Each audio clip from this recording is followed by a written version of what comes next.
Good morning student, मैं मनीष कुमार आपका एक बार फिर से स्वागत करता हूं इस नए वीडियो में। 10th बोर्ड 2025 का मैथमेटिक्स का सॉल्यूशन चल रहा है। ऑब्जेक्टिव का सॉल्यूशन 100 क्वेश्चन का हो चुका है। लघु उत्तरीय 30 क्वेश्चन का सॉल्यूशन हो गया है। आज हम लोग आज के पार्ट में हम लोग देखेंगे दीर्घ उत्तरीय का 2 प्रश्न आज देखेंगे, 31 नंबर प्रश्न और 32 नंबर। आइए पहले हम लोग 31 नंबर प्रश्न देखते हैं क्या है। बहुत अच्छी तरह देखेंगे। रैखिक समीकरण युग्म x प्लस 3y क्या दिया हुआ है, x plus 3y minus 6 equal to 0। तो बताइए, जब हम x बराबर निकालेंगे या x प्लस 3y निकालेंगे तो ये 6 हो जाएगा। इसीलिए x बराबर क्या हो जाएगा, 6 घटो 3y।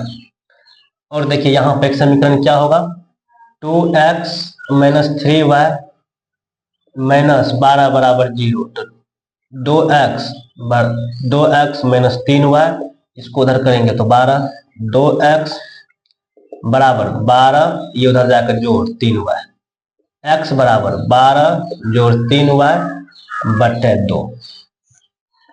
आइए इस दोनों समीकरण को हल करेंगे तो हम लोगों को 2 तालिका मिलेगा। बना लेते हैं, एक तालिका ये हो जाएगा, एक तालिका ये बना लिया। 3 को मान लेते हैं कम से कम। ये x होगा तो ये y होगा, इधर सेम होगा। 3 को मान लेंगे दोनों का, x y। आइए पहले इस समीकरण को देखा है।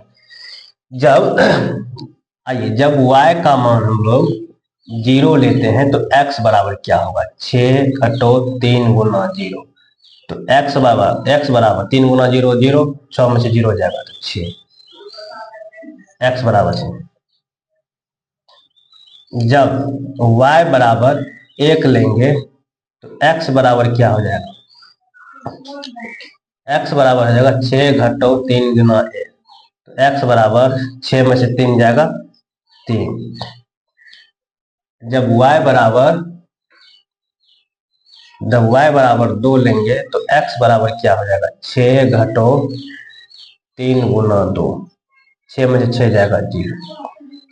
आइए पहला समीकरण, इस समीकरण को 1 मान लेते हैं, इस समीकरण को 2। ये समीकरण 1 का टेबल है और ये समीकरण 2 का टेबल है। आइए समीकरण 1 में देखिए, जब x 0 लिए तो y 2 हो गया। जब x 3 लिए तो y 1 हो गया। जब x 6 लिए तो y 0 हो गया। आइए इस समीकरण को देखते हैं। जब यहाँ पर y बराबर 0 लेते हैं तो x बराबर 12 जोड़ 3 गुना 0 बटे 2। तो ये हो जाएगा 0, 12 बटे 2 मतलब 6। तो यहाँ x का मान 6 होगा। जब y बराबर -1 लेते हैं तो x बराबर 12 जोड़ 3 गुना -1।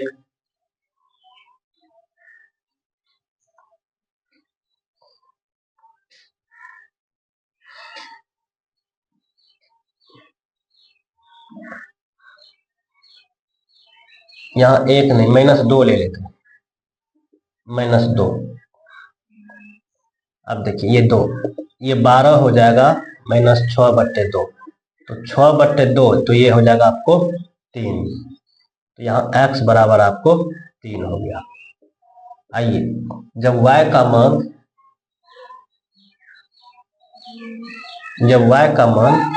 -4 लेते हैं तो x बराबर 12 जोड़ 3 गुना -4 बटे 2। 12 घटो 12 बटे 2 है, 0 बटे 2 बराबर 0। तो यहाँ x बराबर आपको 0 हो गया। आइए जब x का मान 0 लिए, y का मान -4। जब यहाँ पर x का मान 3 लिए तो y का मान -2। जब x का मान यहाँ पर 6 लिए तो y का मान 0। आइए ये 2 समीकरण मिल गया। अब इस दोनों समीकरण से हम लोग आलेख देखेंगे। आइए एक हम लोग आलेख के लिए एक y एक्सिस ले लिए, एक हम लोग एक्स एक्सिस ले लीजिए। ये y का पॉजिटिव हो गया, ये y का नेगेटिव हो गया, ये x का पॉजिटिव हो गया, ये x का नेगेटिव आ गया। आइए इस समीकरण देखिए x का मैक्सिमम मान 6 है, तो यहाँ 0 होगा, तो यहाँ 1 2 3 4 5 6 ये हो जाएगा 7। इधर होगा -1 -2 -3 -4 -5 -6। अब y का देखिए मैक्सिमम जो है, यहाँ 0 है, ये 1 2 3 4 5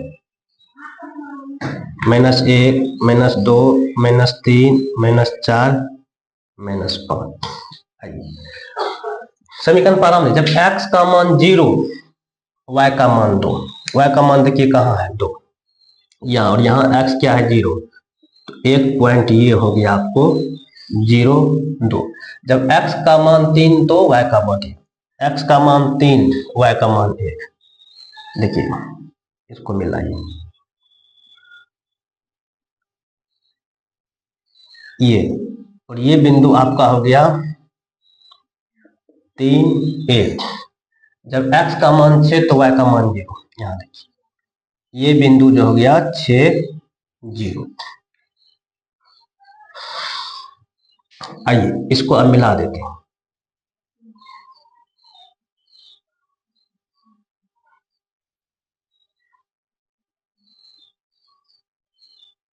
ये थोड़ा टेढ़ा हो गया, इसको सीधे ही मिलाना है।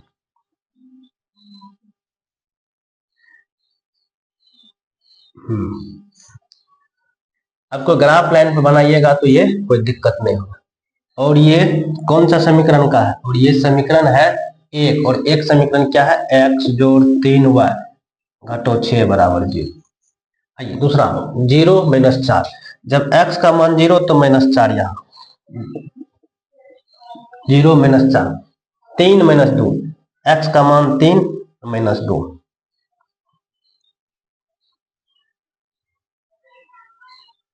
ये हो जाएगा 3 -2 6 0। देखिए यही हो जाएगा 6 0। इसको मिलाइए,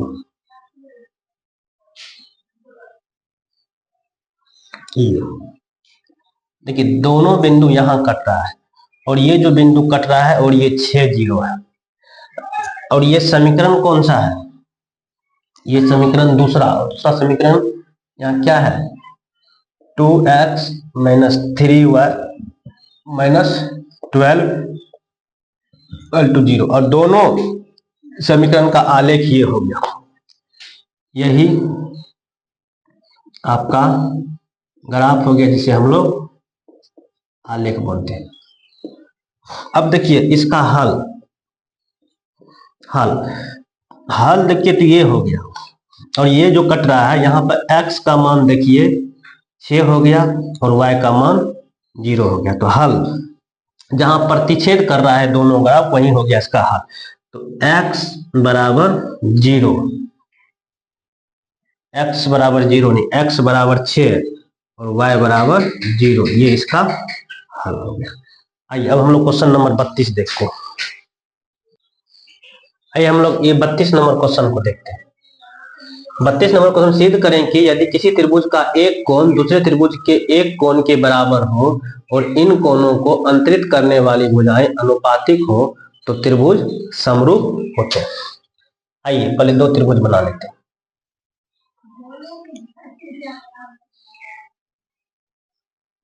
एक त्रिभुज ये हो गया, इस त्रिभुज के मान लिए ABC।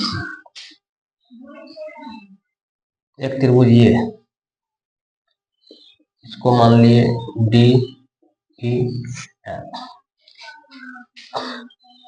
अब देखिए जो दिया है उसको लिख लेते हैं। सिद्ध करें कि यदि किसी त्रिभुज का एक कोण दूसरे त्रिभुज के एक कोण से, ये कोण इस कोण के, मतलब दिया है एक कोण मतलब कोण A बराबर कोण D, एक कोण त्रिभुज के दूसरे कोण के बराबर है।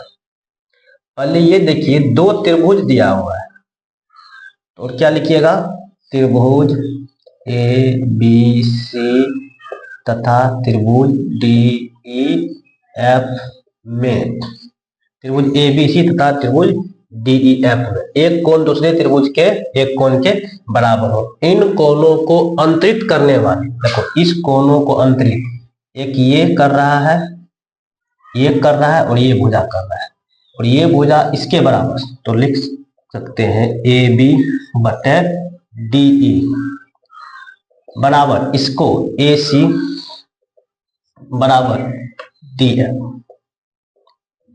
ये देखिए दिया हुआ है, तो अब क्या है, सिद्ध करना है, सिद्ध करना है।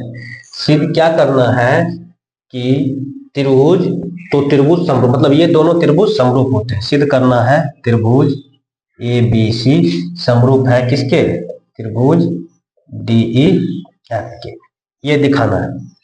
अब देखिए ये दिखाने के लिए आपको पहले कुछ रचना करना होगा। रचना क्या करना होगा, पहला, अब देखिए रचना इसके बराबर, मतलब इसके बराबर एक बिंदु यहां P ले लिए और इसके बराबर एक बिंदु यहां पर Q ले लिए और क्या किए, P को Q से मिला दिए, P को Q से मिला दिए, तो क्या होगा, AB बराबर DP, AB बराबर हो जाएगा आपको DP, क्योंकि इसी के बराबर लिए हैं, AB बराबर DP तथा, और इसके बराबर ये लिए AC बराबर DQ, AC बराबर DQ। एक तो ये रचना हो गया, और दूसरा रचना क्या किए हैं, P को Q से मिलाया, दूसरा इस दोनों बिंदु को मिला दिया, P को Q से मिलाया, P को Q से मिला दिया। अब आइए उत्पत्ति में, उत्पत्ति में हम लोग क्या करेंगे, अब इस त्रिभुज और इस त्रिभुज को समरूप कर देंगे।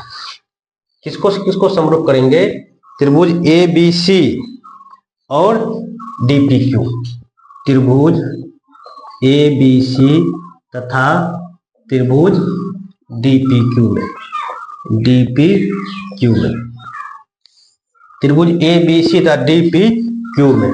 अब देखिए तो इसमें ए बी बराबर डी पी, ए बी बराबर डी पी, तो कैसे, रचना से ए बी बराबर डी पी, ये हो गया आपको रचना से। आइए अब बताइए तो कोना ए बराबर कोना डी, कोना ए बराबर कोना डी, ये कहां से आया है, दिया है, ये क्वेश्चन में ही दिया है। अब देखिए ए सी बराबर डी क्यू, ए सी बराबर डी क्यू, और ये भी कहां है, रचना से, ये है रचना से।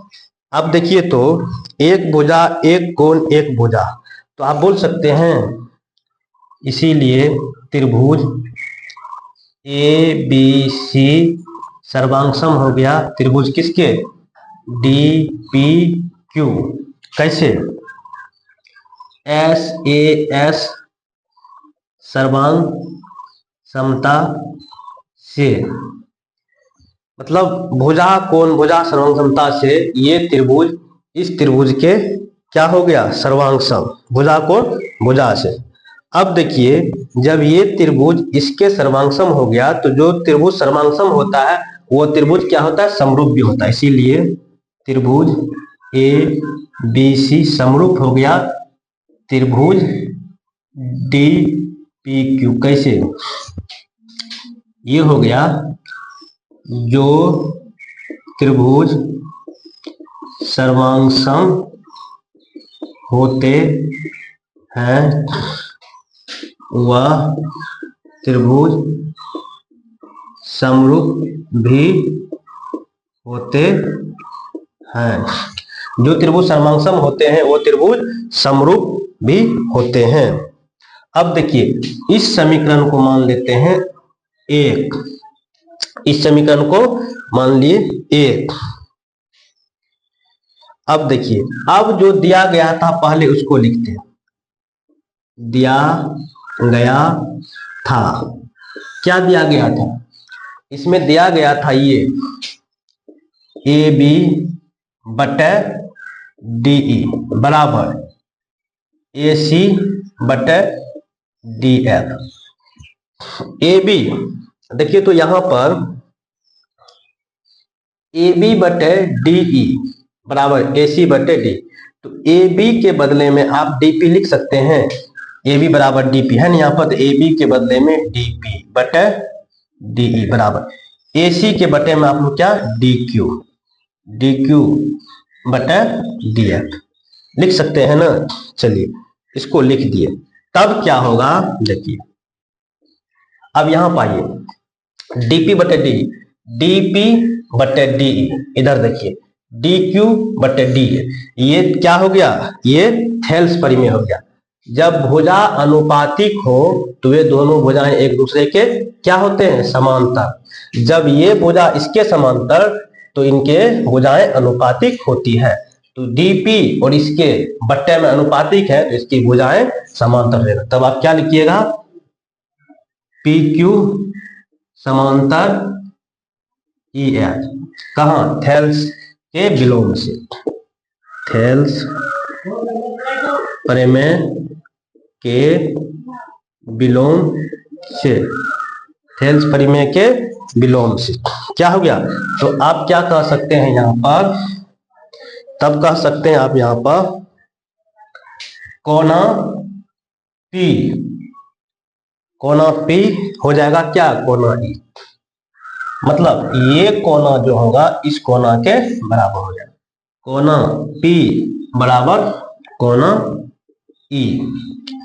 इसको मान लीजिए समीकरण ए, कैसे होगा, संगत कोण से, संगत कोण से। अब देखिए कोना क्यू बराबर हो जाएगा कोना एफ, इस समीकरण को मान लीजिए, ये भी हो जाएगा आपको संगत कोण से। तब अब देखिए त्रिभुज इसको और इसको देखिए, अब इस दोनों त्रिभुज को सर्वांग सम करते हैं, त्रिभुज डीपीक्यू तथा डीईएफ में, डीपीक्यू तथा डीईएफ। अब देखिए तो कोना डी, अब देखिए कोना पी बराबर कोना ई, कोना पी और कोना ई, कोना पी बराबर कोना ई, कहां से, समीकरण कोना पी बराबर कोना ई, समीकरण ये दो हो गया ना, एक इसको माने थे, एक समीकरण इसको, ये समीकरण दो, तो ये कहां से आया है, समीकरण दो से। और देखिए तो कोना क्यू बराबर कोना एफ, कोना क्यू बराबर कोना एफ, और ये कहां से आया है, समीकरण 3 से। अब देखिए तो जब दो कोण बराबर तो तीनों कोण बराबर, क्योंकि जब दो कोण बराबर है और तीसरा कोण भी बराबर, क्योंकि त्रिभुज के तीनों कोणों का योग 180 डिग्री होता है, तो आप बोल सकते हैं त्रिभुज डी पी क्यू सर्वांग हो गया त्रिभुज डी ई एफ के, कैसे, ए सर्वांग समता से, ए सर्वांग समता से, ये क्या हो गया, समरूप, ये सर्वांग सम हो गया। देखिए जब दो त्रिभुज सर्वांग सम होते हैं तो त्रिभुज क्या होते हैं, समरूप भी होते हैं, डी पी क्यू समरूप हो गया त्रिभुज डी ई एफ के। अब ये लिखे ऊपर में, जो त्रिभुज सर्वांग सम होते हैं वह त्रिभुज समरूप भी होते हैं, क्योंकि सर्वांग सम ये होता है कि उस चीज को, उस आकृति को रखेंगे तो बिल्कुल ढक लेगा। अब देखिए इस समीकरण को मान लेते हैं समीकरण 4। अब देखिए समीकरण 1 एवं समीकरण 4 से, अब देखिए समीकरण 1 को देखिए, त्रिभुज ए बी सी समरूप है त्रिभुज डी पी क्यू, 4 को देखिए त्रिभुज डी पी क्यू समरूप है त्रिभुज डी ई एफ के। अब देखिए यहां पर इसको हम डॉट कर रहे हैं, DPQ, DPQ। अब देखिए DPQ का मान इतना है, DPQ का मान इतना, मतलब ये भी यदि ये DPQ के मान लीजिए 4, तो इसका भी मान 4, इसको मान लीजिए इसका भी मान 4, और दोनों का मान बराबर है, तो आप लिख सकते हैं इसीलिए त्रिभुज ABC समरूप हो जाएगा किसके, त्रिभुज DEF के। और यही तो आपको करना था, और ये आपका क्या हो गया, प्रूव। ये आज दीर्घोत्तरीय का 2 प्रश्न लिए हैं। ये सॉल्यूशन यदि आप लोगों को अच्छा लगेगा तो दोस्तों के साथ जरूर शेयर कीजिएगा। अगले वीडियो में बाद बाकी दीर्घोत्तरीय क्वेश्चन भी पूरा कर लेंगे। धन्यवाद।